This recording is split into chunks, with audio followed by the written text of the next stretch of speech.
नमस्कार, स्वागत है जी पुरवैया में। मैं हूं सैयद हुसैन। आप देख रहे हैं पुरवैया मुहिम। सूबे में चल रहे निजी नर्सिंग होम्स पर निगरानी के लिए राज्य सरकार ने क्लिनिक एस्टेब्लिशमेंट एक्ट साल 2011 में ही तैयार किया, लेकिन 4 साल बीत जाने के बाद भी यह एक्ट अब तक पूरी तरह फंक्शन में नहीं आ सका है। आलम यह है कि निजी क्लिनिकों की मनमानी का शिकार हर रोज सैकड़ों मरीज हो रहे हैं, ना कोई देखने वाला और ना ही कोई सुनने वाला।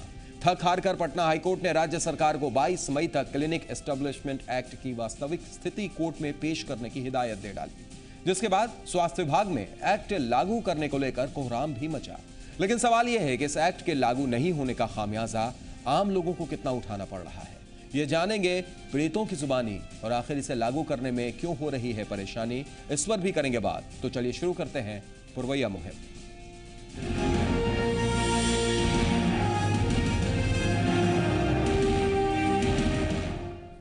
क्लिनिक एक्ट के लागू नहीं होने से आम लोगों और मरीजों को कितना खामियाजा भुगतना पड़ रहा है, ये जानने के लिए देखते हैं सी मीडिया संवाददाता आशुतोष चंद्रा की यह स्पेशल रिपोर्ट।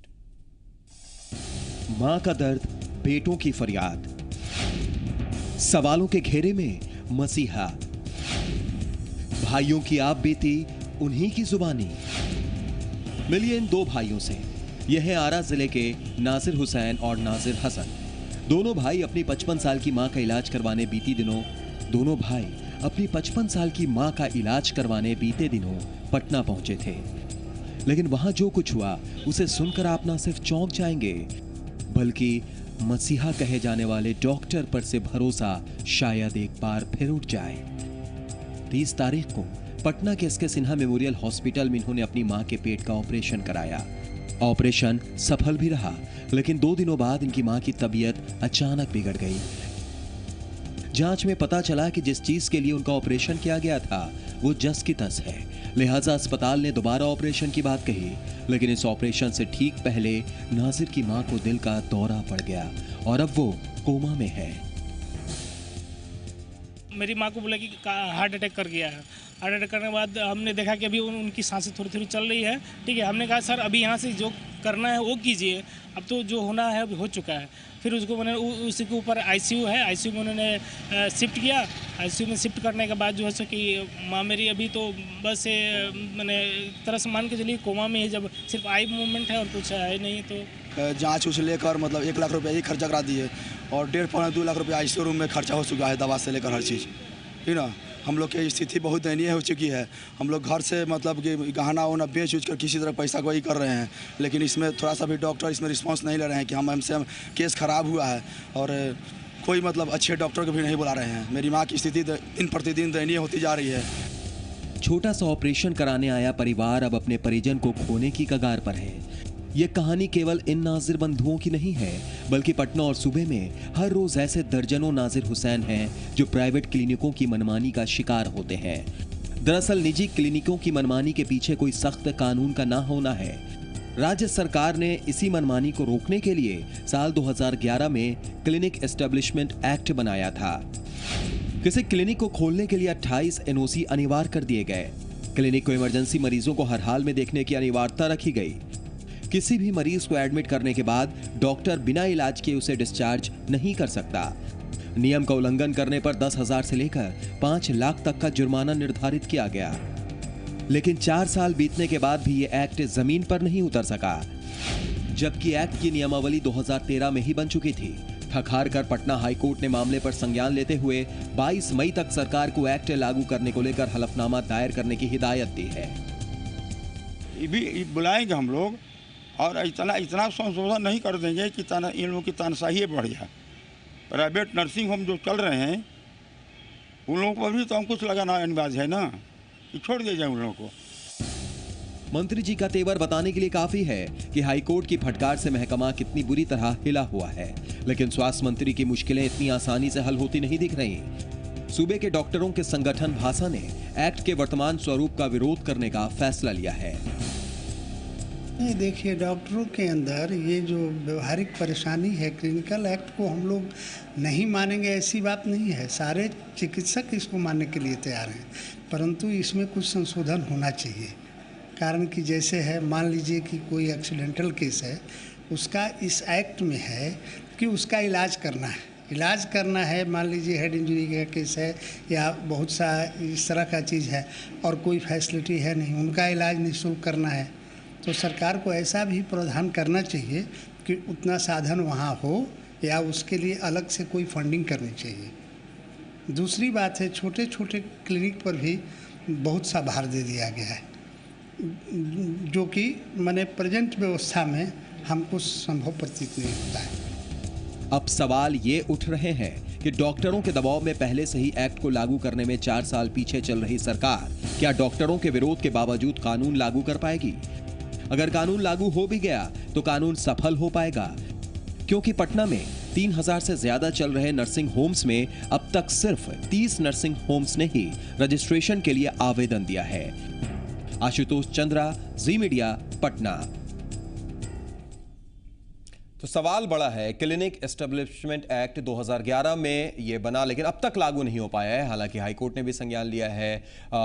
किस तरीके से स्वास्थ्य मंत्री ने कहा वो भी आपने सुना, लेकिन सवाल यह है कि इसका खामियाजा आम लोगों को कितना भुगतना पड़ता है। इस पर हम चर्चा करेंगे। आप भी जुड़ सकते हैं, आप भी इस चर्चा में शरीक हो सकते हैं। फोन लाइन ओपन है, नंबर आपकी स्क्रीन पर फ्लैश कर रहे हैं। कुछ खास मेहमान स्टूडियो में हमारे साथ मौजूद हैं। सबसे पहले उनसे आपका तारुफ करा देते हैं।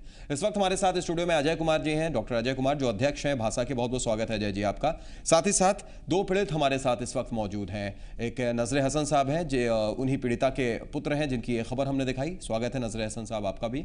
और हमारे साथ मोहम्मद खालिद भी हैं, जो पीड़िता के परिजन हैं। आपका भी स्वागत खालिद साहब। पहला सवाल नजर हसन साहब हम आपसे ही करना चाहेंगे। पहले आप पूरी बात अपनी बताइए कि कितना ज़्यादा खामियाजा भुगतना पड़ा। आप जब अपनी माँ को लेकर आते हैं कि हॉस्पिटल में एडमिट कराते हैं, क्या कुछ कहा गया? ऑपरेशन भी हुआ, ऑपरेशन के बाद भी वैसे ही जस की तस बीमारी, और आज आपकी माता जी कोमा में भी हैं।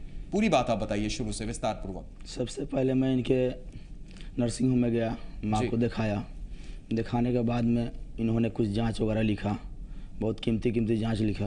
सारे टेस्ट को मैंने करवा लिया। उसके बाद एक निर्धारित तिथि के अनुसार उन्होंने हमें डेट दिया कि आपको फलाने तिथि को 30 तारीख को, ठीक ना, कि आपको ऑपरेशन करा लेना है। तो मैंने पूछा कितना खर्चा लगेगा हमको, तो कहें कि यही 30 अप्रैल की बात कर रहे हैं आप? नहीं, 30 अप्रैल नहीं, ये इस 30 तारीख को, 30 मई आने वाला 30 जी, इस 30 मई को हुआ। तो मैंने वो कहे कितना खर्चा लगेगा, तो कहे सब लेकर 50,000 रुपया तक आपका खर्चा लगेगा। मैंने उस बीच उसके पहले भी डेट दिए थे, लेकिन भूकंप के चलते मैंने स्थगित कर दिया उस तिथि को। उसके बाद 30 तारीख को आया। 30 तारीख को मेरी माँ का ये लोग ऑपरेशन किए। ऑपरेशन ठीक ठाक रहा। ऑपरेशन हो चुका है आपकी माता जी? हाँ, यही मैं आपसे पूछना चाहता था। 30 अप्रैल की बात है ये? 30 अप्रैल को ऑपरेशन हुआ? 30 मई को सर, मई चल रहा है अभी। 30 अप्रैल को जी, 30 अप्रैल को जी, 30 अप्रैल को ऑपरेशन हो गया। ठीक, ऑपरेशन उस दिन ठीक ठाक रहा। उसके कल होकर उन्होंने कहा कि एक अल्ट्रासाउंड कराना पड़ेगा, इसलिए कि उसमें कितना स्टोन निकला है कि नहीं निकला है ना, फिर से उसको जांच कर देखना पड़ेगा। फिर उन्होंने अल्ट्रासाउंड कराया। अल्ट्रासाउंड कराने के बाद में उन्होंने कहा कि उसमें 2 या 3 मतलब स्टोन रह गए हैं। तो हम कहे कि सर आप तो कहे कि एक बार में निकल जाएगी, फिर 2-3 स्टोन रह गए हैं, है ना, कि फिर से इसका ऑपरेशन करना पड़ेगा। तो उसके बाद में तब माँ का तब सर में दर्द होने लगा, ठीक ना। माँ का सर में दर्द होने लगा तो जो तारीख दिए थे 3 तारीख को ऑपरेशन करने के लिए, तो 3 तारीख को ऑपरेशन नहीं हुआ। फिर 4 को भी ऑपरेशन नहीं हो पाया। तो फिर 5 को ऑपरेशन करने के लिए किया कि ऑपरेशन फिर से हम 5 तारीख को करेंगे। इन्होंने 5 तारीख को ऑपरेशन रूम में ले गए, ऑपरेशन थिएटर रूम में ले गए। उसके बाद में करीब मुकम्मल 1 घंटा बीत गया। बीत जाने के बाद में 1-2 आदमी निकला उसमें से उनका स्टाफ, और निकलने के बाद में कहा कि देखिए आपकी माँ को ब्लड की ज़रूरत है, ब्लड कहीं से मुहिम के। हम कहने क्या, ये तो हमारे पास पहले सवाल नहीं किए थे, अब मैं ब्लड कहाँ से लाऊं? ऑपरेशन के पहले आपको पूरा डायग्नोसिस कर लेना चाहिए कि ये जो पेशेंट है ऑपरेशन करने के लायक है या नहीं है। नज़र हसन साहब, हम और भी डिटेल में आपसे जानकारी लेना चाहेंगे, लेकिन उससे पहले एक दर्शक हमारे साथ जुड़े हुए हैं। शानू है समस्तीपुर से हमारे साथ। स्वागत है शानू जी, बोलिए क्या कहेंगे आप? जी सर, ये पूरी तरह से राज्य सरकार इसके लिए जिम्मेवार है। जी, किस तरीके से? ये यहाँ पे डॉक्टरों की कमी है, सब के लिए पूरी तरह से राज्य सरकार जिम्मेवार है।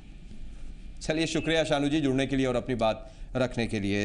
अजय जी, आपसे एक सवाल करना चाहेंगे। जिस तरीके से नजर हसन साहब ने सारी बातें बताई, हालांकि अभी उनकी पूरी बात कंप्लीट नहीं हुई है, वो भी हम जानने की कोशिश करेंगे, लेकिन इनका कहना था 30 अप्रैल को ऑपरेशन होता है और ऑपरेशन के बाद वापस इनकी माताजी की तबीयत खराब हो जाती है, जिससे स्टोन का उन्होंने ऑपरेशन करवाया, स्टोन निकलवाया, डॉक्टर ने कहा सब कुछ हो गया, ठीक है, वापस वैसे ही स्थिति और बिल्कुल 1-2 हफ्ते के अंदर में। क्या ऐसा हो सकता है, मुमकिन है अजय जी? देखिए, पहले तो इन्होंने, इनकी माँ को क्या बीमारी थी, कहाँ का स्टोन था, गॉल ब्लैडर का स्टोन था कि रीनल स्टोन था, किडनी के पत्थर थे, मुझे नहीं मालूम। और क्या ऑपरेशन हुआ, लिथोट्रिप्सी हुई, पत्थर से तोड़ा गया या ओपन ऑपरेशन हुआ, मैं इनके केस को नहीं जानता हूं।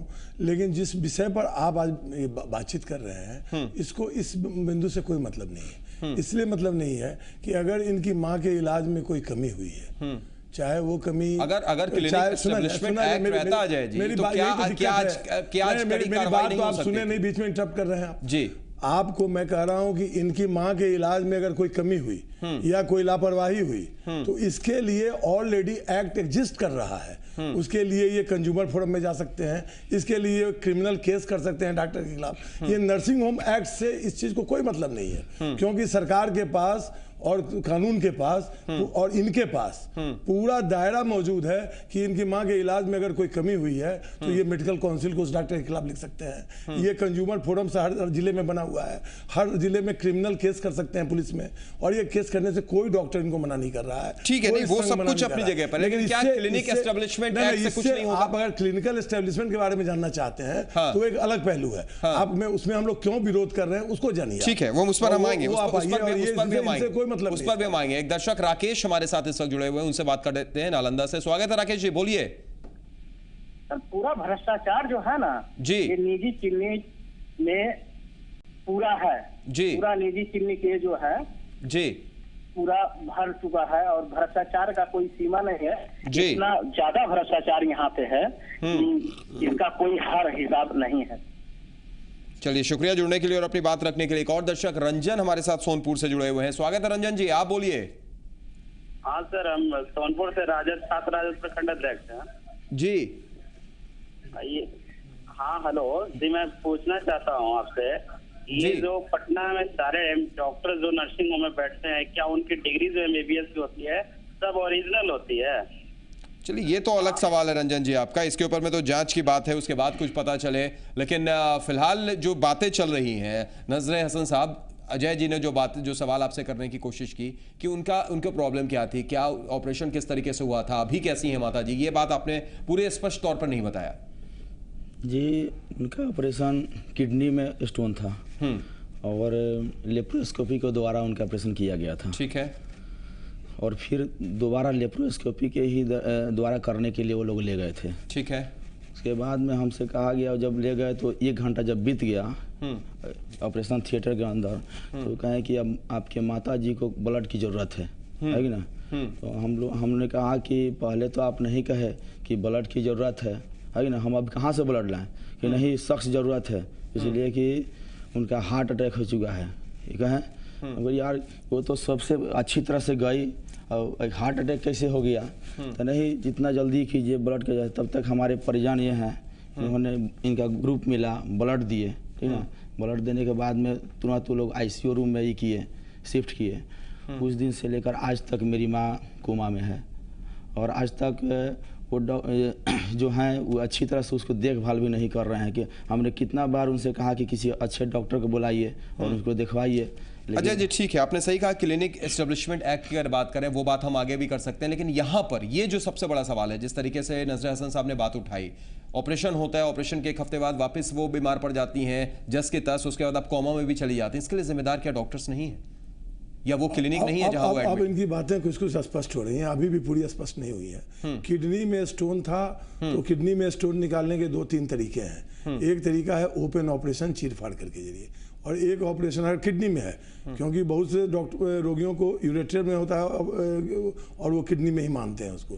तो वो अगर किडनी में था तो लिथोट्रिप्सी होगी, और लिथोट्रिप्सी में पत्थर तोड़ा जाता है, और पत्थर तोड़ने में जो कॉम्प्लिकेशंस हो सकते हैं, पत्थर जो है एक बार में मल्टीपल स्टोन को तो तोड़ने में कई सिटिंग लगते हैं, और एक बड़ा पत्थर भी है तो एक बार में नहीं टूटता है वो, जहाँ तक मेरी मेडिकल जानकारी है। तो अब क्या हुआ है, मैं जब तक इनके पक्ष को उनके पक्ष को अगर नहीं कोई मैं डॉक्टर के रूप में जानूंगा, मैं जांच नहीं, मैं नहीं बता सकता कि डॉक्टर के क्या इसमें दोष हुआ है। अब रहा कि इसमें कॉम्प्लिकेशंस हो सकते हैं, क्योंकि जो पेशेंट हम लोग जितने भी पेशेंट होते हैं प्रायः डॉक्टरों को ये इंस्ट्रक्शन है कि ऐसे पेशेंट का हार्ट का पहले इवैल्यूएशन करा लीजिए, और हार्ट के डॉक्टर जब उसको सिग्नल दे देते हैं, हम लोग ये प्रिकॉशन, इसका मतलब ये नहीं है कि हार्ट का डॉक्टर अगर सिग्नल दे दिया तो उसको हार्ट का कोई प्रॉब्लम ऑपरेशन के दरमियान नहीं होगा, उसके बाद भी हो सकता है। किसी भी ऑपरेशन में, किसी भी प्रोसीड्योर में रिस्क जो है वो मौजूद हैं, और ये डॉक्टर अपने जो रिस्क बाउंड बढ़ाता है वो समझा जाता है कि वो लोगों को पढ़ लिए होंगे। नहीं, ठीक है अजय जी, आपकी बात हम समझ गए, लेकिन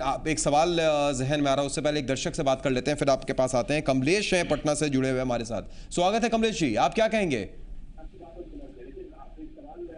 हेलो जी कमलेश जी बोलिए, सुन रहे हैं, टीवी का वॉल्यूम बंद कर दीजिए, सीधे अपनी बात रखिए आप। हाँ, जो डॉक्टर भाषा के बोल रहे हैं वो सब संवेदनहीन आदमी है, समझ रहे हैं ना जी। आम और खास का जो फर्क है वो लोग नहीं समझते हैं जी जी। यानी आपको ऐसा लगता है कि वो समझ नहीं रहे आपकी बात को और इनकी बातों को? बार बार डॉक्टर साहब खुद कह रहे हैं कि वो चीजों को समझने की कोशिश कर रहे हैं नजर हसन साहब की। चलिए शुक्रिया कमलेश जी जुड़ने के लिए, अपनी बात रखने के लिए। एक और दर्शक संजीव है पटना से। स्वागत है संजीव जी, आप बोलिए। जी सर, मैं आपके चैनल के माध्यम से ये पूछना चाह रहा हूँ डॉक्टर साहब से, डॉक्टर अजय साहब जो है बैठे उनसे मैं पूछना चाह रहा हूँ जी। उन्होंने बड़ी साफ गोई से ये कह दिया कि मेडिकल काउंसिल के पास आप कंप्लेन करें या कंज्यूमर फोरम में जाए, तो मैं इनसे पूछना चाहता हूँ मेडिकल काउंसिल जो बाईपास में जो कुकुरमुत्ता की तरफ इतने नर्सिंग होम खुल गए हैं, क्या उनके नजर में ये चीज नहीं है? नहीं, देखिए क्या वो सारे मापदंड को पूरा करती हैं जितने भी नर्सिंग होम है वहाँ पे खुली हुई? मेडिकल काउंसिल का क्या काम है, को नहीं चेक कर सकती है? चलिए इसी के लिए कुछ एक्ट्स बने हैं, उस पर भी हम बात करेंगे, इसी चीजों के लिए कुछ एक्ट्स भी बने हैं। बहुत बहुत शुक्रिया जुड़ने के लिए और अपनी बात रखने के लिए। अजय जी, दो सवाल सीधे तौर पर। एक सवाल तो ये कि जो नजर हसन साहब ने बताया, आपने बोला कि हो सकते हैं कॉम्प्लिकेशंस आ जाते हैं, कभी कभी हार्ट अटैक भी पड़ सकता है। ठीक है, उस बात को हम मान सकते हैं, मानना भी चाहिए, मेडिकल में कब क्या हो जाए। लेकिन क्या ये आपको नहीं सही लगता है कि डिस्चार्ज कैसे कर दिया गया मरीज को, अगर वो पूरी तरीके से ठीक नहीं थी? तो क्या ये एक सवाल ये नहीं खड़ा होता है जो पहले डिस्चार्ज कर दिया गया? देखिए, पूरी कहानी जो है उसके बारे में जब मैं इसके बारे में मेरे कमेंट करने की स्थिति में नहीं हूँ, क्यों डॉक्टर साहब ने, क्योंकि एक डॉक्टर जब क्लिनिक या नर्सिंग होम खोलता है तो निश्चित तौर से उससे उम्मीद रखी जाती है कि अपनी योग्यता के पूरी दक्षता को पूरा उपयोग करते हुए रोगी को ठीक करेगा। उसी में डॉक्टर की भी भलाई है, क्योंकि एक डॉक्टर हमारा अगर एक रोगी ठीक होता है तो सैकड़ों रोगी को आकर्षित करता है, और एक रोगी अगर शिकायत करेगा तो दसियों रोगी जो है वो क्लिनिक को छोड़ देंगे और नहीं आवेंगे वहाँ। तो ये डॉक्टर का इंटेंशन कभी भी नहीं होता है कि हमारे क्लिनिक में जो है एक ये मुर्गी के अंडे को पाने के लिए मुर्गी को मार देने वाली कहावत डॉक्टरों में सार्थक नहीं होती है। अब ये जो जिस डॉक्टर साहब का आप बार बार दिखा रहे हैं वो नर्सिंग होम, वो काफी बरुण जी का शायद क्लिनिक है, वो डॉक्टर बरुण, डॉक्टर एस के सिन्हा, हाँ एस के सिन्हा मेमोरियल है। एस के सिन्हा हम लोग के टीचर रह चुके हैं पटना मेडिकल कॉलेज में, उनके पुत्र हैं और एक अच्छे यूरोलॉजिस्ट हैं। तो उनसे, और मैं जानता हूं कि वो बहुत ही संभ्रांत हैं और बहुत ही अच्छे ढंग से इलाज भी करते हैं। अब इनके मामले में क्या हुआ, मैं इनके साथ मैं ये भी कह सकता हूं, मैं इससे इनकार नहीं करता हूं कि उनके अस्पताल में भी रोगियों का लोड बढ़ जाने के बाद लापरवाही होती होगी, मैं इनकार नहीं करता हूं इसको, ये संभावना है और उनसे भी गलती हो सकती है। तो मैंने तो शुरू में ही कह दिया कि इनको इसके लिए ग्रीवांस अगर है तो इनको कंज्यूमर फोरम या क्रिमिनल केस, अगर इनको लग रहा है कि इनके साथ क्रिमिनल नेग्लिजेंस हुआ है, करें ये। और तब इसके लिए नियम बना हुआ है, एक्ट है बिहार सरकार का, कि ऐसा कोई भी आरोप आने पर पुलिस जो है कलेक्टर को अधिकार है, वो एक्सपर्ट कमेटी बैठाएगी डॉक्टरों की, और वो एक्सपर्ट कमेटी जांच करेगा कि इनके साथ दिक्कत हुई है। मैं कुछ कहना चाहता हूँ। हाँ बोलिए ना सर। क्या यहाँ मानवता भी खत्म हो चुकी है कि जिंदगी में मौत से मेरी माँ खेल रही है और डॉक्टर साहब उस पर रिस्पॉन्स नहीं रहे, जबकि उनके क्लिनिक के ऊपर आईसीयू रूम है ना? क्या उनकी यह मानवता नहीं है किसी अच्छे डॉक्टर को बुलाया जाए और उसका इलाज कराया जाए? तो क्या वो उन्होंने नहीं बुलाया आपके बोलने के बाद भी? कहाँ बुलाए हैं? अभी तक नहीं बुलाए। और अभी तक क्या मानवता भी खत्म हो चुकी है? क्या आपकी माँ अभी भी अस्पताल में ही है? हाँ, अभी अस्पताल में है, अभी जिंदगी मौत से खेल रही है। और उसके बावजूद किसी को नहीं बुलाया गया आपके बार बार कहने के बाद? सबसे बड़ी बात है कि एक बार में कोई भी स्पष्ट रूप से हम लोग से नहीं कहा जा रहा, इसलिए कि मेडिकल के बारे में मुझे उतनी जानकारी नहीं है। पहले कहा है कि कभी कहा जा रहा है कि ब्रेन हेमरेज हो गया है, कभी कहा है कि मतलब कार्डियक अरेस्ट कर गया है ना? अलग अलग तरह की बात की जा रही है, लेकिन मुझे कभी स्पष्ट रूप से नहीं बताया गया कि मतलब क्या हुआ है। अभी भी कोमा में मेरी माँ पड़ी हुई है। खालिद साहब जी, हम जब मैं घर से आया, मैं मकेर से आया अपनी सास को देखने के लिए, तो देखा तो बिल्कुल बहुत ही अच्छी थी। उसके बाद हम कहीं बाहर निकल गए, जब वहाँ से आए तो देखे यही कि मेरी माँ बिल्कुल नींद से सोई थी। डॉक्टर आया, अचानक में उनको ले गए। क्या ऑपरेशन करने का क्या यही तरीका है? बिना मतलब किसी चीज के, बिना चेकअप के आप किए? बिना चेकअप करके, बिना चेकअप का ले गए और ले जा करके अपना ये। ठीक है, एक दर्शक रवि हमारे साथ औरंगाबाद से जुड़े हुए हैं। स्वागत है रवि जी, बोलिए क्या कहेंगे आप? रवि जी, आवाज पहुंच रही है हमारी आप तक? तो लगता है उनसे संपर्क टूट गया। एक और दर्शक हमारे रेगुलर कॉलर उपेंद्र पटना से जुड़ गए हैं। स्वागत है उपेंद्र जी, क्या कहेंगे आज आप? आज हम यही कहेंगे सर कि हिंदुस्तान में कानून बनते बनते जो है ना जी, इतना कानून बन गया है कि इस कानून के आगे समस्या दब गया है जी। ये डॉक्टर साहब जो बोल रहे हैं कि कंज्यूमर फोरम में चल जाइए, फलाना जगह चल जाइए, ढेकाना जगह चल जाइए जी, तो ये डॉक्टर साहब को सूझता नहीं है। ये लोग लुटेरे हैं, डॉक्टर हैं। सबको आप एक श्रेणी में नहीं रख सकते हैं, माफ कीजिएगा उपेंद्र जी, सबको एक श्रेणी में आप नहीं रख सकते हैं। कई ऐसे भी डॉक्टर हैं जो इस तरीके के नहीं हैं, इसलिए माफी चाहेंगे। आप सबको जनरलाइज ना करें तो ज्यादा बेहतर। शुक्रिया जुड़ने के लिए और अपनी बात रखने के लिए। बिल्कुल डॉक्टर साहब, इसमें कोई शक नहीं कि सब एक नहीं होते हैं, ये पक्ष हम भी बार बार ले रहे हैं। ज्यादातर डॉक्टर्स अच्छे होते हैं, सही होते हैं, वो मरीजों का इलाज करना ज्यादा तवज्जो देते हैं। जैसा आपने भी कहा कि एक मरीज को अगर सही करते हैं तो 100 मरीज उनके पास आएंगे, बिल्कुल इसमें कोई दो राय नहीं है। लेकिन उसके बावजूद क्या एक कड़ा कानून, जो राज्य सरकार भी बोल रही है, हाईकोर्ट ने भी संज्ञान लिया, हाईकोर्ट ने भी कड़े कानून की बात कही, एस्टेब्लिशमेंट एक्ट की, क्लिनिक एस्टेब्लिशमेंट एक्ट की, इसको लेकर भाषा का रुख अलग क्यों है, ये हम जानना चाहेंगे। अब आप सही बिंदु पर आए हैं जी। जब 41 कानून हम लोग पर लागू हैं, तो जैसा कि उपेंद्र जी की एक बात से मैं सहमत हूं कि कानून दर कानून से समस्या का निदान नहीं है। एक और कानून डॉक्टरों को और नर्सिंग होम को रेगुलेट करने के लिए अगर आप बना दे रहे हैं तो हमको कोई ऑब्जेक्शन नहीं है। लेकिन कोई भी कानून ऐसा नहीं होना चाहिए जो संविधान, जो हमारे अधिकारों को छीन ले। कोई भी कानून ऐसा नहीं होना चाहिए जो व्यवहारिक नहीं है। कोई भी कानून ऐसा नहीं होना चाहिए जो डॉक्टर विरोधी हो। वो जो कानून डॉक्टर विरोधी होगा वो निश्चित तौर से रोगी विरोधी भी होगा, हम आपको साबित कर देंगे। ठीक है जी, हम उस कानून के कुछ जो प्रमुख बिंदु हैं वो भी हम दिखाते हैं, उसके बाद भी हम आपसे पूछेंगे कि आखिर इसमें क्या कमी है या क्या नहीं होना चाहिए। लेकिन उससे पहले एक दर्शक नीरज बेगूसराय से हमारे साथ जुड़ गए हैं। स्वागत है नीरज जी, बोलिए क्या कहेंगे आप? हाँ जी, मैं ये बताना चाह रहा था कि जिस नर्सिंग होम की बातचीत हो रही है सर जी अभी जी, मैंने भी वहाँ पे अपने पिताजी का स्टोन का ऑपरेशन करवाया था जी।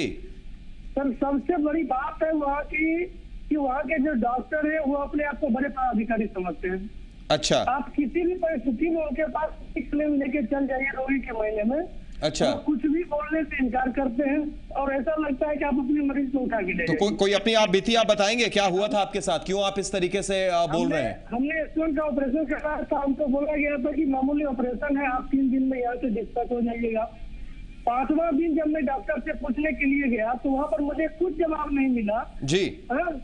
और उस सीधा सा जवाब दिया गया कि आपको ले जाना कुछ नहीं जाइए यहाँ से जी। हमने स्टोन के ऑपरेशन में 60,000 रुपया लगभग वहाँ पे फीस भरा सब मिला के जी। और उसके बावजूद वहाँ का जो मतलब जो लोगों का व्यवहार था वो लग नहीं रहा था कि मंत्री कि हम उनके यहाँ आए हैं ऑपरेशन करवाने के लिए, बहुत हॉस्पिटल है।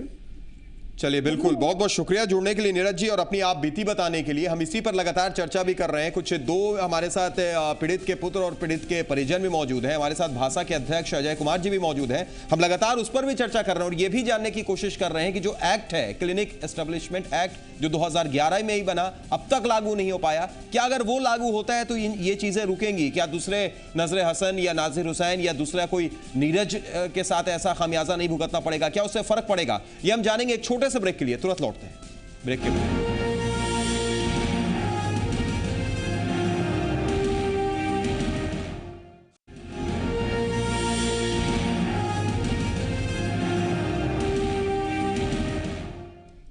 ब्रेक के बाद स्वागत है। पुरवैया मुहिम में आज हम लगातार बात कर रहे हैं कि किस तरीके से क्लिनिक एस्टेब्लिशमेंट एक्ट लागू होने के बाद, चालू होने के बाद 2011 में कही गई बिहार राज्य सरकार की तरफ से अब तक चालू नहीं हुई है, लेकिन क्या उसका खामियाजा कई लोग भुगत रहे हैं, इसी पर हम लगातार चर्चा कर रहे हैं। हमारे साथ स्टूडियो में नजर हसन साहब मौजूद हैं, जिनकी माता जी पीड़ित हैं, कोमा में चली गई हैं और उनका आरोप है कि डॉक्टर की तरफ से लापरवाही, क्लिनिक में लापरवाही बरती गई है। उनके साथ साथ एक और परिजन मोहम्मद खालिद साहब मौजूद हैं और भासा के अध्यक्ष अजय कुमार जी भी लगातार हमारे साथ बने हुए हैं। लेकिन ब्रेक से पहले हम एक सवाल कर रहे थे कि क्या अगर क्लिनिक एस्टेब्लिशमेंट एक्ट लागू हो जाता है, चालू हो जाता है, तो क्या इन चीजों पर लगाम लग सकती है? अजय जी ने कहा कि कुछ ऐसी चीजें हैं, कुछ ऐसे पॉइंट्स हैं जिस पर कहीं ना कहीं ऐतराज भी है, वो क्यों इतने कड़े कानून बन रहे हैं। हम चाहेंगे कि ग्राफिक्स के जरिए वो कुछ पॉइंट्स भी दिखा दें कि आखिर एस्टेब्लिशमेंट एक्ट लागू होता है तो कौन वैसे पॉइंट्स हैं, वो हम आपको दिखाने की कोशिश कर रहे हैं। किसी क्लिनिक को खोलने के लिए 28 एनओसी अनिवार्य कर दिए गए, यानी जब तक 28 जगह से एनओसी नहीं मिलेगी आप क्लिनिक नहीं खोल सकते हैं। क्लिनिक को इमरजेंसी मरीजों को हर हाल में देखने की अनिवार्यता रखी गई, यानी मैंडेटरी है कि अगर इमरजेंसी हालत में मरीज आता है तो आपको उसका इलाज करना ही है। किसी भी मरीज को एडमिट करने के बाद डॉक्टर बिना इलाज किए उसे डिस्चार्ज नहीं कर सकता। अगर कहीं पर कुछ गलत होगा तो अजय जी आप जरूर बताइएगा। नियम का उल्लंघन करने पर 10,000 से लेकर 5 लाख तक का जुर्माना भी निर्धारित किया गया है। तो ये कुछ महत्वपूर्ण पॉइंट्स हैं, लेकिन डॉक्टरों के दबाव में एक्ट को लागू करने में सरकार 4 साल पीछे, यानी 2011 और अब 2015 आ चुका है, एक्ट चालू नहीं हुआ है। क्या डॉक्टरों के विरोध के बावजूद कानून लागू कर पाएगी सरकार? यह सवाल इसलिए क्योंकि हाईकोर्ट ने संज्ञान लिया, हाईकोर्ट ने एक निर्धारित तिथि भी दी है सरकार को। अगर कानून लागू हो भी गया तो कानून सफल हो पाएगा कि नहीं, एक सवाल यह भी बना हुआ है। आपको यह भी बता दें कि पटना में 3,000 से ज्यादा नर्सिंग होम्स हैं, लेकिन अब तक महज 30 नर्सिंग होम्स ने ही रजिस्ट्रेशन के लिए आवेदन दिया है। तो कई ऐसे सवाल हैं इस क्लिनिक एक्ट में। एक दर्शक इस बीच हमारे साथ पटना से जावेद जुड़ गए हैं। जावेद, स्वागत है आपका, क्या कहेंगे? क्या जावेद जी आवाज पहुंच रही है हमारी आप तक?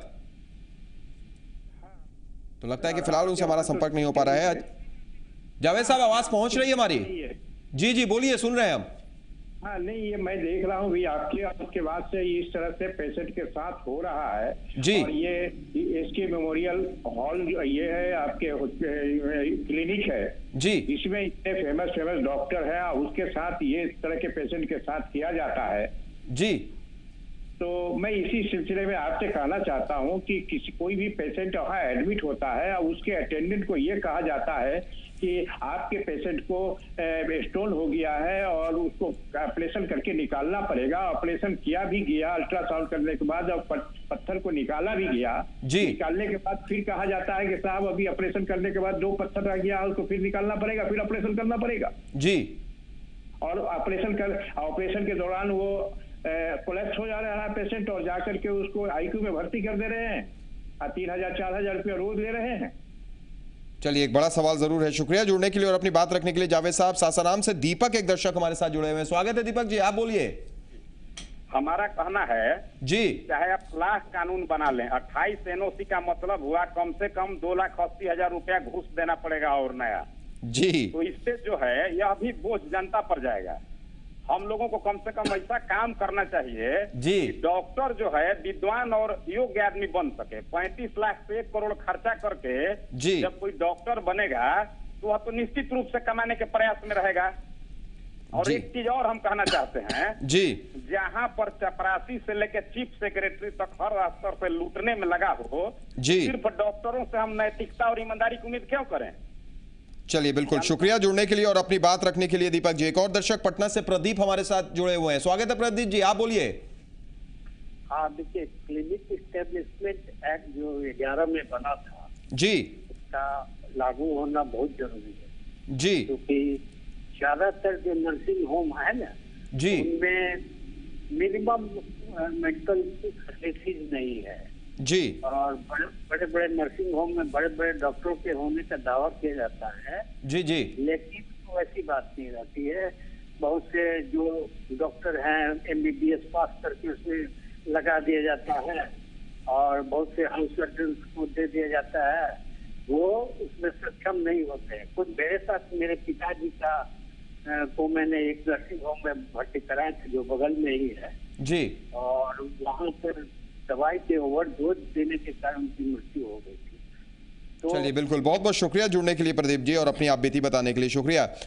अजय जी, लगातार हम चर्चा कर रहे हैं, कुछ दर्शकों का भी क्लिनिक एस्टेब्लिशमेंट एक्ट पर क्या प्रतिक्रिया है वो भी आपने सुना, पॉइंट्स भी हम आपको दिखा रहे हैं। उसमें आपको क्या लगता है कौन ऐसा पॉइंट्स है जो निश्चित तौर पर गलत है या वो उसमें कुछ संशोधन की जरूरत है, उसे लागू नहीं होना चाहिए? देखिए, नर्सिंग होम का मकसद, एक्ट का मकसद है कि सरकार चाहती है कि जितने भी डॉक्टर्स या डॉक्टर के अलावा भी जो लोग नर्सिंग होम खोले हैं वो अपने पहले तो उसको रजिस्टर्ड करावें और उसके बाद जो सरकार स्टैंडर्ड्स तय करती है उस स्टैंडर्ड्स के मुताबिक उसको चलाएं। मकसद बुरा नहीं है और हम इसका विरोध नहीं करते हैं। हम एक्ट बने इसका भी विरोध नहीं करते हैं। हमने पहले ही आपको कहा कि एक्ट के कुछ ऐसे प्रोविजन हैं। कौन प्रोविजन? वही हम जानना चाह रहे हैं। वही आपको बताना, आपको सुनने में बहुत अच्छा लगता होगा कि जो रोगी इमरजेंसी में आवे उसको आपको इलाज करना ही होगा। ये चीज कौन डॉक्टर, सुना जाए, कोई डॉक्टर जो उस विद्या का ज्ञाता है, मान लिया किसी को हेड इंजरी हो गई और मैं फिजिशियन हूँ तो मैं हेड इंजरी का रोगी आएगा तो मुझे फर्स्ट एड दूंगा, उसको रेफर कर दूंगा। कोई आदमी अगर एक न्यूरो सर्जन है उसके यहाँ जब वो तो बैठा ही हुआ है कि वो रोगी आवे और मैं उसका इलाज करूं, तो इलाज न करने का कहाँ सवाल उठता है? नहीं, ऐसा होता है ना, पैसे के अभाव में इलाज नहीं होता है। तो क्या डॉक्टर का ये संविधान ने सबको आजादी दी है, सबको अधिकार दिया है कि वो अपने पेशे को चुनेगा और अपने पेशे को अपनाएगा, करेगा और वो अपनी फीस तय करेगा और अपना वकील को वकील फीस करेंगे, चार्टर्ड अकाउंटेंट है, दुनिया के सारे लोग। अजय जी ठीक है, लेकिन आप क्या चाह रहे हैं? डॉक्टर्स को धरती का भगवान शायद इसलिए कहा जाता है कि वो दूसरे चीजों से थोड़ा अलग है, दूसरे चीजों से थोड़ा अलग है। आप सारे पेशे से डॉक्टर का पेशा कैसे मिला सकते हैं? दिक्कत यही है कि आप लोग डॉक्टर, जो इंसान डॉक्टर को बनने की हम लोग कोशिश करा रहे हैं या करते हैं, आप डॉक्टर को भगवान नहीं, ये हम कह रहे हैं, नहीं आप कह रहे हैं, पूरी दुनिया कहती है, मसीहा कहती है, भगवान कहती है। डॉक्टर को भगवान इसलिए कहा जाता है कि उसको गाली देना है। अच्छा, इसलिए भगवान कह के भगवान से ये उम्मीद रखें। आप बीच में मत बोलिए, बीच में। ठीक है अजय जी, हम आएंगे आपके पास। दो दर्शक हमारे साथ जुड़े हैं, उनसे बात कर लेते हैं। बालकृष्ण है पटना से, स्वागत है बालकृष्ण जी, बोलिए क्या कहेंगे आप? मैं सर कुछ बोलना चाहता हूँ। जी बोलिए। मैं ये बोलना चाह रहा हूँ कि मैंने टीवी का वॉल्यूम बंद कर दीजिए बालकृष्ण जी और सीधे अपनी बात रखिए, आप, हम आपकी बात सुन रहे हैं। हाँ, मैं ये बोलना चाह रहा हूँ कि मैं भी अपने बच्चे का इलाज के लिए पटना के एक निजी क्लिनिक में बच्चे को एडमिट करवाया था जी। तो उन्होंने ऐसा किया कि रात भर में ही मुझे 8,000 रुपीज का मेडिसिन प्रेस्क्राइब कर डाला जी। तो मेरे एक रिलेटिव थे, डॉक्टर साहब हमारे रिलेशन में आते हैं, वो उन्होंने उनसे मेरी बात हुई तो बोले कि ये सारे अनर्गल पैसा ले रहा है, अनर्गल आपको फंसा रहा है, जितना जल्दी उसके लिए कोई क्रॉनिक डिजीज नहीं है, सिर्फ डायरिया हुआ था, उसके लिए उन्होंने इतना ज्यादा खर्च करवाया मुझे जी। तो मैंने उनको ये बोल करके डॉक्टर साहब अपने रिलेशन से बात की और उनसे बात किया तो उन्होंने कहा ये सब सारा आजकल एक छल प्रपंच चला है, लोगों को फंसा करके। चलिए, ऐसे आरोप लगातार लगते हैं, क्यों लगते हैं यही हम जानने की कोशिश भी कर रहे हैं। शुक्रिया बालकृष्ण जी जुड़ने के लिए, अपनी बात रखने के लिए। छपरा से एक दर्शक राजीव हमारे साथ बने हुए हैं, स्वागत है राजीव जी, आप बोलिए क्या कहेंगे? जी भाई साहब नमस्ते। नमस्कार, बोलिए। मैं ये कहना चाहता हूँ जी, आज तक 1947 में देश आजाद हुआ जी, अब तक किसी भी सरकार के द्वारा जी स्वास्थ्य के ऊपर जो काम होना चाहिए वो नहीं हो पाया जी। जो 15 साल पहले पीएमसीएच में आईसीयू या इमरजेंसी की स्थिति थी जी, आज भी वही स्थिति है। जब पेशेंट की संख्या और हमारे यहाँ उपलब्ध सुविधा जी, कोई भी पॉलिटिकल पार्टी इस पर चर्चा करने को तैयार नहीं है जी। हर प्रखंड में एक रेफरल हॉस्पिटल है जी, लेकिन आप वहाँ बेड की स्थिति देखिए, आप वहाँ सुविधा की स्थिति देखिए। प्राइवेट डॉक्टर्स आज अगर कुछ काम नहीं कर रहे होते जी तो आज स्थिति जो है बिहार की यह होती कि बिहार की समस्त जो है रोगी को दिल्ली जाना पड़ता। चलिए, बिल्कुल शुक्रिया जुड़ने के लिए और अपनी बात रखने के लिए। निश्चित तौर पर कई ऐसे सवाल जो डॉक्टर्स पर खड़े होते हैं, अजय जी से हम जानना चाहेंगे, लेकिन उससे पहले कुछ आप कह रहे थे नजर हसन साहब, कुछ सवाल था आपका डॉक्टर साहब से। डॉक्टर साहब से मेरा यही सवाल था जी कि डॉक्टर साहब ने कहा कि किसी के साथ कुछ भी हो सकता है उस इलाज के दरमियान में, तो क्या मानवता भी खत्म हो चुकी है कि आपसे वो केस गड़बड़ाया है ना और आप यहाँ तक ये बात हम कैसे कह सकते हैं कि उन्हीं से केस गड़बड़ाया, उन्हीं की लापरवाही थी? एक सवाल तो ये भी, हमको डॉक्टर का भी तो पक्ष देखना जरूरी है। लेकिन हम तो ऑपरेशन वही ना हुआ, दूसरे मेरी माँ तो हंसती खेलती गई और उसके बाद में कोमा में चली गई। जी, तो यही तो अब अजय जी ने इसी बात को कहा कि कभी कभी मेडिकल टर्म में ऐसा हो सकता है कि अगर हार्ट अटैक का उन्होंने टेस्ट किया, दिल का उन्होंने टेस्ट किया, उसके बावजूद दिल का दौरा पड़ सकता है। तो इसमें हम आंख बंद करके ये तो नहीं कह सकते हैं ना कि इस डॉक्टर की लापरवाही थी, लेकिन उसके बाद भी इलाज में अगर कोताही हो रही है, अगर इलाज नहीं सही से चल रहा है, तब आप जरूर कह सकते हैं कि क्या कुछ ऐसी चीजें हैं नजर हसन साहब? जी, इलाज हमारे सही से नहीं हो रही है। हम कितने दिनों से डॉक्टर साहब से कह रहे हैं कि किसी अच्छे, जब हेड इंजरी है तो किसी अच्छे न्यूरोलॉजिस्ट को बुलाइए, मेरी माँ को दिखाइए, है ना, लेकिन वो नहीं बुला रहे हैं। दूसरी बात यह है कि दवा की जो एक आदमी ने सवाल किया, दवा के लिए पर डे मुझे 7 या 8 हज़ार रुपया देना पड़ता है दवा के लिए, जो 3 टाइम दवा चलती है। आईसीयू में पर डे हमारा 15,000। जहाँ तक फीस का सवाल है, दवाई के पैसों का सवाल है, उसमें ना हम कुछ कह सकते हैं, और जहां तक उम्मीद है मुझे अजय जी भी यही कहेंगे कि दवाई में कितना लगता है, फीस कितना लगती है, उसमें ना हम तय कर सकते हैं ना आप तय कर सकते हैं। लेकिन अगर लापरवाही हुई है अजय जी, अगर नजर हसन साहब की बात सही है, अगर लापरवाही होती है तो इन्हें क्या स्टेप लेना चाहिए, ये तो आप दिशा निर्देश दे सकते हैं। या जैसा उन्होंने कहा कि किसी बड़े डॉक्टर को बुलाकर इलाज किया जाए, ये बार बार कह रहे हैं, और वहां पर उस क्लिनिक में बड़े डॉक्टर को नहीं बुलाया जा रहा है, तो क्या यहां पर डॉक्टर दूसरे से कंसल्ट कर सकते हैं या नहीं? बिल्कुल, डॉक्टरों के पास एक इथिकल ये उनकी जिम्मेवारी है कि अगर आपको लग रहा है सेकंड कंसल्टेशन की जरूरत है, अब वो डॉक्टर साहब का नर्सिंग होम में का मैं स्थिति नहीं जानता हूँ, उनके आईसीयू की स्थिति मैं नहीं जानता हूँ। आईसीयू में किस डॉक्टर को अभी देखने की जरूरत है, अभी आईसीयू में उनका क्या प्रॉब्लम चल रहा है, वो मैं नहीं जानता हूं, तो मैं कैसे कहूं कि किस विधा के डॉक्टर को आप बुलाइए। तो ये तो मैं नहीं कह सकता, लेकिन रोगी को पूरा अधिकार है कि किस डॉक्टर से इलाज करावे। और अगर ये चाहें तो अपने रोगी को, आजकल जो ट्रांसपोर्टेशन होता है वो भी ऐसे भी एम्बुलेंस आए हैं कि वेंटिलेटर पर इनकी रोगी होगी तो वेंटिलेटर पर लेकर के कहीं दूसरी जगह भी जा सकते हैं। ठीक है। और इनको भरोसा है किसी दूसरे डॉक्टर पर, तो ये चाहें तो दूसरी जगह भी ले जा सकते हैं, क्योंकि यहाँ भी खर्च हो ही रहा है, वहाँ भी खर्च होगा। बिल्कुल नज़र हसन साहब, इसमें कोई मनाहट नहीं है। अब मैं नहीं जानता कि वो डॉक्टर साहब को जरूर बताना चाहिए, डॉक्टर साहब को जरूर बताना चाहिए कि आपकी माँ को क्या हुआ है। अब इनके दोनों के बीच में जो ये कम्युनिकेशन गैप है, मैं अगर डॉक्टर साहब सुन रहे होंगे तो मैं उनको जरूर कहूँगा कि इनकी समस्या जो है इनको आप पूरी तरह से बताइए, क्योंकि मेडिकल प्रोफेशन में कोई गारंटी लेके काम होता नहीं है। Exactly. और रोगी स्वस्थ आता है और कभी कभी हम लोग डेड बॉडी को ही भेज देते हैं बाहर। तो ये हमारा लिमिटेशंस है किसी के इलाज में, इसलिए तो हम लोग रिस्क बॉन्ड बढ़ाते हैं। हम जानते हैं कि इसमें मृत्यु भी हो सकती है, एनेस्थीसिया के कारण कई रोगियों की मृत्यु हो जाती है। तो क्या हुआ क्या नहीं हुआ इनके मामले में बिल्कुल अजय जी, उन चीजों को जब तक पूरे तौर से नहीं समझा जा सकता है वो तो मैं बता चुका हूं। एग्जैक्टली। एक दर्शक जुड़े हुए, उनसे बात कर लेते हैं। सुदामा मुजफ्फरपुर से हमारे साथ हैं। स्वागत है सुदामा जी, बोलिए क्या कहेंगे आप? नमस्कार सुदामा जी, बोलिए, सुन रहे हैं हम। जी सर, नियोजित शिक्षक का हड़ताल। जी, तो एक और दर्शक धनबाद से देव हमारे साथ जुड़े हुए हैं। स्वागत है देव जी, आप बोलिए। सर मैं शिव कुमार बोल रहा हूँ ना। जी बोलिए। शिव बोल रहे हैं, शिव। अच्छा शिव जी, बोलिए। हाँ सर, ये जो क्लिनिक के बारे में दिया हुआ सर। जी, ये जो क्लिनिक के बारे में दिया हुआ सर। जी बोलिए, सुन रहे हैं सर हम। हर जगह तो यही हाल है सर, धनबाद में भी तो यही हाल हो रहा है।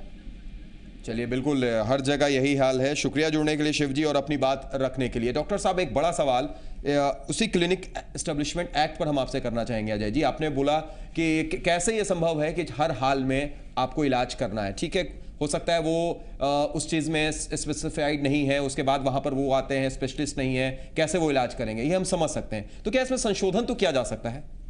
ये तो बात आप कर सकते हैं। यही तो समस्या है। ये बिहार सरकार, हेल्थ जो है स्टेट का सब्जेक्ट है। बिहार सरकार ने 2007 में अपना कानून बनाया था। बिना कोई कारण हम उस कानून को मानने के लिए तैयार थे। बिना कोई कानून, केंद्र के कानून को इन्होंने अडॉप्ट कर लिया।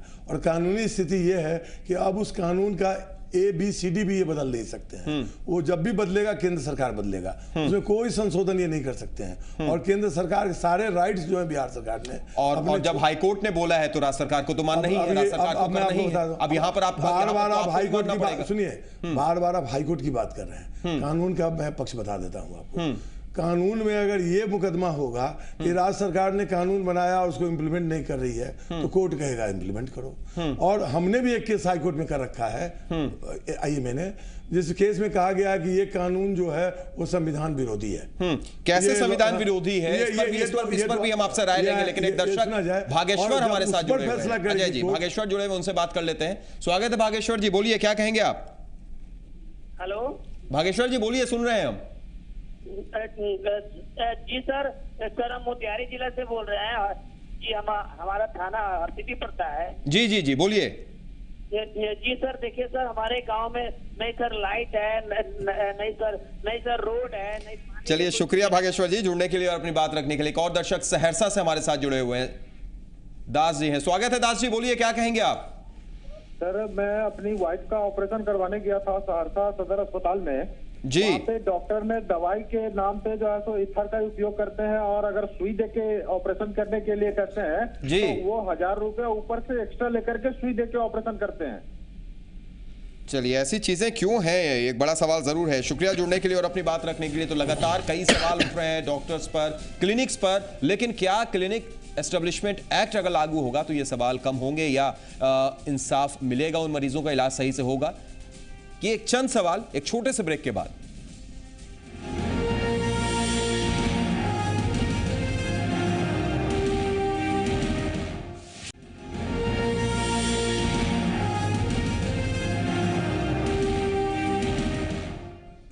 ब्रेक के बाद स्वागत है। पुरवैया मुहिम में हम लगातार बात कर रहे हैं कि किस तरीके से क्लिनिक एस्टेब्लिशमेंट एक्ट लागू नहीं हुआ है। 2011 में ही बन चुका है लेकिन वो चालू नहीं हो पाया। हालांकि हाई कोर्ट ने संज्ञान लिया है, आदेश भी दिया गया राज्य सरकार को, लेकिन उसके बाद भासा की तरफ से आपत्ति जताई जा रही है। हमारे साथ भासा के अध्यक्ष अजय कुमार जी भी मौजूद हैं स्टूडियो में। इसके अलावा क्या इस क्लिनिक एस्टेब्लिशमेंट एक्ट से फर्क पड़ रहा है, खामियाजा भुगतना पड़ रहा है मरीजों को, ये हम इसलिए कह रहे हैं क्योंकि दो इस वक्त हमारे साथ पीड़ित के परिजन भी मौजूद हैं, एक पुत्र और एक उनके परिजन, जो ये बता रहे हैं कि किस तरीके से एक क्लिनिक में लापरवाही हो रही है। आरोप ये लगातार लगा रहे हैं। लेकिन अजय जी, ये आरोप सही भी हो सकते हैं, ये आरोप गलत भी हो सकते हैं, ये आरोप ये भी हो सकते हैं कि जिसे आरोप ये समझ रहे हैं, हो सकता है डॉक्टर अपनी तरफ से कोशिश कर रहे हैं, लेकिन मेडिकल एक ऐसी चीज है जो हम और आप नहीं समझ सकते हैं। अगर आप डॉक्टर हैं आप तो बेशक उस चीज को समझिएगा, लेकिन कभी कभी कुछ ऐसी चीजें हो जाती हैं जो शायद हमारे हाथ से भी बाहर रहती है, ये भी एक वजह हो सकती है। लेकिन इन सब के बीच भी अगर कहीं पर कुछ है और अगर एस्टेब्लिशमेंट क्लिनिक एस्टेब्लिशमेंट एक्ट रहता तो क्या ये चीजें रुकती? ये बस ये सवाल मेरा आपसे। क्लिनिक एस्टेब्लिशमेंट एक्ट को इससे कोई मतलब नहीं है, कोई मतलब नहीं, क्योंकि ये जो डॉक्टर के क्लिनिक की बात है ये वेल क्वालिफाइड डॉक्टर है। उसके यहाँ हम लोगों को मालूम है कि निश्चित तौर से एनेस्थेटिस्ट रहते हैं, उसके यहाँ ICU है और ICU का मेंटेनेंस करता है वो, और उसकी यहाँ जितने स्टाफ हैं सबका एक अंदाजा हमको है। वो तो उसको तो रजिस्टर्ड होना ही है, वो उसको तो कोई प्रॉब्लम ही नहीं है। वो तो अच्छी कमाई वाला क्लिनिक है और उनको होने में हम लोग जान रहे हैं कि वो कॉर्पोरेट टाइप का अस्पताल बना चुके हैं वो। तो उसमें मेरा ये नहीं कहना है, मेरा यही कहना है कि इनके बिंदु और हमारे क्लिनिकल एस्टेब्लिशमेंट एक्ट को कोई मतलब नहीं है, कोई मतलब नहीं है। अब आपको विरोध है उस क्लिनिकल एस्टेब्लिशमेंट एक्ट का। आपने कहा कि कई ऐसी चीजें जो संविधान के भी खिलाफ हैं उस बिंदु में, उनमें कुछ ऐसे पॉइंट्स हैं, और दूसरी तरफ अब हाईकोर्ट ने आदेश दिया, अब राज्य सरकार वो लागू करेगी। उस पोजीशन में आपका क्या स्टैंड होगा? देखिए, कोई भी आदमी जब एक कानून बना है उसको इम्प्लीमेंट करने के लिए कोर्ट में जाएगा तो कोर्ट निश्चित तौर से आदेश करेगा सरकार को कि आपने कानून बनाया तो इसको इम्प्लीमेंट कीजिए। हमको कोर्ट के आदेश से कोई, लेकिन हमारा जो मामला है कि उस कानून को हम लोग चैलेंज किए हुए हैं। तो वो कानून हम लोग के मुताबिक नियम विरोधी है, संविधान विरोधी है। तो उस कानून में अगर वो कानून में गलती है तो सेंट्रल गवर्नमेंट को हो या स्टेट गवर्नमेंट हो, उसमें प्रॉपर अमेंडमेंट कर देगी। जो हम लोग मांग रहे हैं, हम लोग क्या अमेंडमेंट मांग रहे हैं ये तो जानना चाहिए। हम लोगों का अमेंडमेंट है कि देखिए, डॉक्टर बहुत कॉर्पोरेट भी होते हैं और सिंगल डॉक्टर क्लिनिक भी होते हैं। आप सिंगल डॉक्टर जो कल MBBS MS करके डॉक्टर आया है, वो छोटा एक क्लिनिक खोल रहा है, आप उसको भी वो 22 जगह से आप उसको कहिएगा क्लियरेंस लाने के लिए, उसको कहिएगा कि आपको अगर सुपरविजन करेगा ब्यूरोक्रेट्स, क्योंकि आप डिस्ट्रिक्ट अथॉरिटी में ब्यूरोक्रेट्स बड़े हुए हैं, आप उसको कहिएगा कि आपकी फीस कितना लेंगे उसको हम तय करेंगे। अब वो डॉक्टर जो है 20,000 रुपया क्लिनिक का किराया दे रहा है, 3 रोगी उसको मिल रहे हैं, और सरकार कह दे कि आपको जो है मात्र 20 रुपया फीस लेना है एक रोगी पर, और वो अपने घर से देगा, उसका क्लिनिक बंद हो जाएगा नेचुरली। तो आपको आज अगर कहा जाए कि ये सरकार तय कर देगी कि जावेद आपको ये इतना से ज़्यादा पैसा वेतन कोई नहीं देगा प्राइवेट सेक्टर में, क्या आपको अच्छा लगेगा ये बात? अगर ये सरकार तय कर दे कि अंबानी साहब का फीस कितना होगा, सरकार ये तय कर दे कि वकीलों का फीस कितना होगा, सरकार ये तय कर दे कि बिजली मिस्त्री कितना पैसा लेगा, तो डॉक्टरों को भी अगर कॉन्स्टिट्यूशनली प्रोविजन हो जाए कि हर चीज को सरकार एक कमेटी बना के फिक्स कर देगी, डॉक्टरों को कोई ऑब्जेक्शन नहीं है इसमें, डॉक्टर भी उस फीस को। ठीक है, ये तो क्लिनिक एस्टेब्लिशमेंट एक्ट की बात हो गई। और भी बात सुना जाए, तो हम लोगों का जो है इसमें परहेज, एक तो बिहार की अपनी परिस्थिति है, आपके गांव में एक डॉक्टर जा रहा है, आपके यहाँ कोई इंफ्रास्ट्रक्चर नहीं है। अब हम जिस विज्ञान को पढ़े हैं उसके लिए हमको इंफ्रास्ट्रक्चर चाहिए। हो सकता है कि आपके यहाँ एक औरत उस समय वो एक ऐसे दर्द में आ रही हो कि उसका बच्चा जो है वो नहीं हो रहा है नॉर्मल वे में, उसको फोर्सेप्स डिलीवरी की जरूरत हो या सिजेरियन की जरूरत हो, वो डॉक्टर अगर उस परिस्थिति में, ऐसी कहानी हुई है और पूरे कानून ने भी उसको प्रशंसा दी है। केरल में ऐसा हुआ, एक देहात में एक डॉक्टर गया, वहां पर एक रोगी को सिजेरियन की जरूरत पड़ी, वहां से 40 किलोमीटर दूर अस्पताल था और रोगी और बच्चे दोनों के मरने की चांस थी। डॉक्टर ने अपने स्किल को यूज किया, स्वयं उसने स्पाइनल दिया, स्वयं ऑपरेशन किया। आपने जो अभी एक फिल्म देखी 3 इडियट्स, उसमें आपने देखा कि किस उसकी भावना को आप देखिए। और तो कभी कभी बिल्कुल 15 सेकंड में आपकी भी क्या मांग है, क्या आप चाहते हैं नजर हसन साहब? मेरी मांग यही है कि अच्छा इलाज किया जाए, अच्छा इलाज। उम्मीद है कि अजय जी भी आपकी बात को वहां तक पहुंचाएंगे। अजय जी क्यों? निश्चित तौर से हमारे जूनियर कलीग्स रहे हैं वरुण जी, और मैं उन्हें व्यक्तिगत तौर से जानता हूं, अच्छे इंसान है, मैं जरूर कहूंगा। चलिए ठीक है, मतलब आपकी जो मांग है वो आपने अजय जी से रखी, और अजय जी अगर उस बात को वरुण जी तक जिनकी बात आप कर रहे हैं, जिन डॉक्टर की बात कर रहे हैं, अगर हो जाता है तो निश्चित तौर पर हम भी यही सोचेंगे कि हमारी ये मुहिम सफल हुई है। बहुत बहुत शुक्रिया अजय जी आपका भी, शुक्रिया खालिद साहब आपका भी, और शुक्रिया नजर हसन साहब आपका भी, और आप तमाम दर्शकों का भी शुक्रिया।